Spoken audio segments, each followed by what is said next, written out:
এই যুবক, তোমাকে বলছি, আজকে তুমি তোমার পিতামাতাকে রেখে, তুমি তোমার স্ত্রীকে রেখে যখন তুমি দেশের বাইরে চলে গিয়েছো, তুমি হয়েছো প্রবাসী, ঠিক কি না?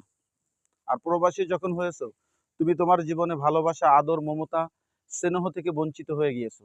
তুমি এখন মোহ তোমার একটাই, সেটা হচ্ছে অর্থ, সেটাই টাকা। আর টাকা যখন তুমি উপার্জন করতে পারছো, তখন তুমি পৃথিবীর সব থেকে ভালো মানুষ।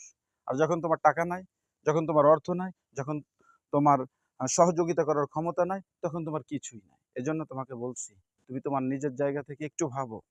পৃথিবীতে সব থেকে নোংরা, সব থেকে নষ্টা, সব থেকে বাজে কোন মহিলাটা কি জানেন?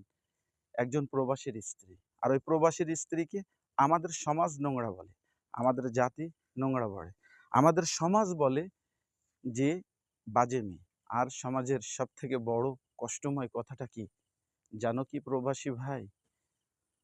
তোমার মা, তোমার বাবা, তোমার সমাজের লোক একটাই কথা বলে, যে পিতামাতার কথা শোনে না, বউয়ের কথায় চলে আর বউয়ের কথায় ওঠে।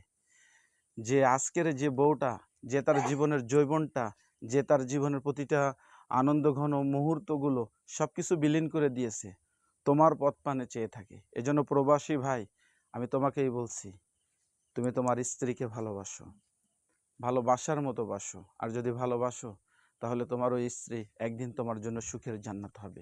আবার কতক মহিলা আছে যারা এই প্রবাসী ভাইদের ঠকায়। এরা নারী নয়, এরা ছলনাময়ী, এরা লোভী। এজন্য আল্লাহ পাক রব্বুল আলামিন কুরআনুল কারিমে বলছে যে ওয়াত্তাকুল্লাহ, আমি আল্লাহ, আমাকে ভয় করো। এজন্য আল্লাহ পাক রব্বুল আলামিনকে ভয় করতে হবে জীবনের প্রতিটি মুহূর্তে, প্রতিটি ক্ষণে। আল্লাহ আমাদের সেই তৌফিক দান করুক। আমিন।